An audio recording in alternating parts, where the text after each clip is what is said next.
dia, boa tarde, boa noite. Mais uma vez aqui com vocês. Feliz, contente. Vocês estão contentos com o curso? O curso está fazendo o máximo por vocês, tá bom? Curso elementar é para frente que se vence. Tá bom, gente? Ok? Hoje estamos aí com mais uma história do Brasil. A terceira, agora, história do Brasil. Nós nos ocuparemos hoje, sabe com o quê? Com um tema muito interessante, tá? Que é um tema que está interligado à perspectiva de Portugal, tá? Como Portugal vai consolidar sua força, como Portugal vai se estruturar aqui. Então, nós nos ateremos hoje à chamada temática interessante, a União Ibérica e as invasões, ok? Então, o que foi a União Ibérica? A União Ibérica foi o período, tá, que as duas coroas se unificaram, tá? Após a morte de Dom Sebastião, tá? Houve diversos problemas dentro de Portugal, tá? Com relação à sucessão, a gente vai ver, tá? Vocês vão ver que muitas coisas vão ser modificadas e também trarão, de certa forma, mutações nas estruturas administrativas do Brasil. Então, o primeiro tópico que nós temos aqui é Filipe II, rei da Espanha, assume o trono português. Então, após a morte de Sebastião, ainda tinha um mito, ou seja, Dom Sebastião ele vai se confrontar com os grupos, né, árabes, né, dentro dos confrontamentos de Alcácer Quibir. Ele acaba morrendo, desaparecendo, e aí cria-se um mito do chamado sebastianismo, ou seja, como se ele tivesse, como se ele voltasse e resgatasse o trono português. Na verdade, esse mito, claro, quando fala-se em mito, mito é uma alegoria, uma estrutura fantasiosa, ok? Então é óbvio que isso nunca se configurou, se materializou, tá? Então nós temos aí, com a morte dele, vai assumir o cardeal Dom Henrique. Dom Henrique já era velhinho, tá? Já era mestre dos magos, ok? Era o tio-avô de Sebastião. Só que já estava muito velho. 2 anos depois de assumir, ele acaba morrendo, tá? Então, claro que aqui vai terminar o quê? Termina a chamada dinastia, a chamada dinastia de Avis. A dinastia de Avis termina com o cardeal Dom Henrique, e aí nós teremos vários problemas nesse período sucessório, vai ficar uma vacância aqui. E aí, os sucessores discutindo, né, se quem tomaria agora o lugar. Dom Felipe II, da Espanha, tá, que também era herdeiro, ele acaba invadindo Portugal com a ajuda também da própria elite lusitana, e claro que ele vai subornar a elite lusitana para que ele permaneça e se estruture na perspectiva de poder absolutista. E aí, com esse apoio, com essa consolidação toda, ele vai estruturar as duas coroas, ou seja, ele vai comandar esse país, né, esses dois países, essas coroas unificadas, ok? E aí nós teremos, claro que no Brasil, e algumas possessões que eram de Portugal não serão tocadas pela administração nova espanhola, não será tocada, ou seja, muitas coisas continuarão do jeito que estavam anteriormente, ok? Agora, nós teremos também um outro problema. Portugal não tinha nenhum problema com nenhum país europeu. Só que a Espanha tinha um problema com a Holanda. A Holanda estava sob o jugo, tá, da coroa espanhola há um certo tempo. Só que em 1581, a Holanda ela se liberta da Espanha, tá? Ou seja, a República das Províncias Unidas, tá? Liberta-se da Espanha. Só que a Espanha não vai deixar isso barato. Ela vai impor um bloqueio econômico nas suas áreas, nas suas estruturas territoriais, Ok? Então, claro que a Holanda, ela não vai deixar isso barato. Então, ela, como resposta, ela vai fundar em 1602 a Companhia das Índias Orientais, rompendo assim o bloqueio, né? Esse bloqueio é colocado, imposto pela Espanha, e aí ele vai ter o quê? O que eles vão ter, esses holandeses? Vão ter, na verdade, a burguesia holandesa terá contato direto com o mercado asiático de especiarias, ok? Então esse contato, essa agência dos holandeses perante aos os negociadores, né, os mercadores asiáticos, somente na Índia também, isso vai estabelecer rapidamente os preços e eles vão conseguir ter um consumo e também vender esses produtos em outras áreas. Então, é claro que será um mercado próspero também para os holandeses. Então, na verdade, é um rompimento forte desse bloqueio, tá? Então, eles vão comprar paralelamente, ok? E no Brasil, em 1621, nós teremos também a fundação da Companhia das Índias Ocidentais. Lembrando aos senhores que a Holanda tinha também influência no norte dos Estados Unidos, tá? Também na África e aqui na América Central, principalmente nas Antilhas, também tinha agência de negócios, ok? Então é óbvio que essa expansão holandesa, ela se dará muito por causa também da própria elite holandesa e também da própria agência dos mercadores holandeses, tá? Venham comigo.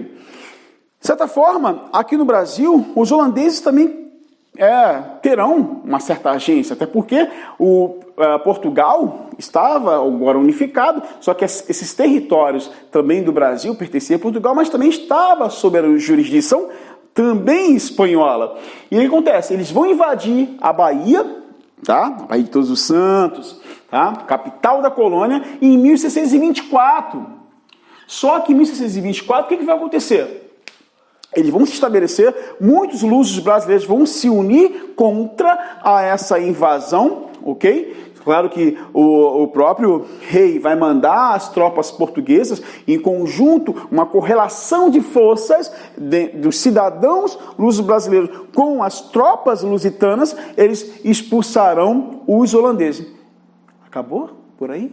Não acabou não, gente. Vem mais coisa por aí. O que vem, professor? O que vem agora aí? O que vem? Os holandeses, eles vão invadir de novo o Brasil. Mas aonde? Na Bahia não deu certo. Agora eles irão para uma capitania importante e uma capitania próspera, que foi a capitania de Pernambuco. Tá? É uma capitania muito forte economicamente. Tá? Vocês sabem que as capitanias que deram certo, né, dentro da perspectiva das capitanias hereditárias, foram duas. Pernambuco e São Vicente. Então, Pernambuco tinha uma administração e uma estrutura comercial em Olinda e em Pernambuco muito forte. Então, eles vão invadir em 1630 e só sairão de lá expulsos em 1654. Portanto, ficarão 24 anos atuando. Sobretudo, tá? Os holandeses, tá? Vão mandar para o Brasil Maurício de Nassau. Maurício de Nassau, na verdade, ele é um representante holandês aqui, vai ser na verdade, um governador geral nessa área, mas só com uma perspectiva huguenote. O que é huguenote? Se come não, se come não. O huguenote, na verdade, é uma perspectiva religiosa calvinista. E nessa administração de Nassau, nós teremos, no caso não, nós não, ele aplicará em Pernambuco tolerância religiosa, incentivos fiscais, arquiteturas interessantes, tá? Vanguardas holandesas interessantes, sobretudo na perspectiva cultural e também religiosa. E aí o que acontece? Ele vai também conseguir apaziguar as relações animosas que existiam entre os senhores de engenhos luso-brasileiros contra os senhores de engenho holandeses, Tá? Então a gente sabe que os holandeses eram responsáveis por quase uma boa parte da própria administração e empresa açucareira no Brasil. Ok? Então, não só na manutenção, em toda a logística e também no próprio escoamento da produção. Holanda é punk. Venham comigo. E o que acontece? Nós teremos mais na frente, uma série de animosidades com o próprio Maurício de Nassau. Os lusos brasileiros estavam bolados com ele. Por quê? Porque, na verdade, ele é acusado de favorecer somente o lado holandês e não também o lado dos grupos nacionais. Ou seja, dos grupos, na verdade, não tinha nenhuma perspectiva de nacionalidade. Né? Então, os grupos, na verdade, nativos, os grupos que estavam estabelecidos no Brasil, sobretudo os brasileiros, tá? Os lusos brasileiros. Tá? Então, é óbvio que nós teremos também outro tópico que vai ser o quê? O fim da União Ibérica. O fim da União Ibérica se dará em 1640. Lembrando aos senhores que a União Ibérica, ela vai de 1580 até 1640. Esse tempo todo, ok? E claro que Dom João IV vai recuperar a coroa portuguesa. É aqui que vai entrar uma outra realidade. Que realidade é essa, professor? Na verdade, tivemos a dinastia lá atrás dos Borgonhos, né, de Borgonha. Nós teremos a dinastia de Avís. Agora nós teremos uma outra dinastia. A dinastia que será estabelecida aqui será a dinastia de Bragança. Ok? E é claro que Nassau ele vai, com as animosidades dos luso-brasileiros, ele será, na verdade, tirado em 1645, tá? Por insatisfações dos senhores de engenho e também, muito por causa também, dos próprios confrontamentos religiosos dos huguenotes contra os portugueses católicos. Tá? Óbvio que a expulsão dos holandeses se dará em 1654 e toda o aparato da indústria açucareira será levado, todo o conhecimento, todo o processamento do açúcar será levado para onde? Para as Antilhas. E lá terá um mercado consumidor e um mercado muito qualitativo, até porque o açúcar antilhano será muito mais, de certa forma, competitivo e ao mesmo tempo com precificações abaixo. Então, vai ser um principal concorrente do açúcar brasileiro, tá? E é claro, com essa situação todinha, nós teremos postumamente uma série de situações. Portugal terá um problema, terá embates econômicos com relação a isso. Tá? Então, teremos que ter outras realidades. Não é à toa que a própria coroa estimulará o avanço, o adentramento às terras, tá? Dentro do Brasil, em busca de quê? Em busca de metais preciosos, em busca de riquezas, para que Portugal pudesse se suster e suster também a sua máquina administrativa metropolitana. E claro que para consolidar e, de certa forma, estruturar essas realidades de modo geral, nós tínhamos que ter o quê? Tratados. O primeiro tratado que vai se estabelecer é o Tratado de Madrid. O Tratado de Madrid, venham comigo, o Tratado de Madrid, ele foi para quê? Por que aconteceu o Tratado de Madrid? Para consolidar as terras que já tinham sido invadidas por Portugal. Então, esse tratado dizia o quê? Dizia que um Estado ou uma nação que já tivesse adentrado ou conquistado alguns territórios, essa nação seria dona desses territórios. Então, Portugal, que, na verdade, ampliou seu território gigantescamente, sobretudo nas áreas do centro-sul. Então, isso foi importante. Claro que isso vai ser um grande problema para a própria Espanha.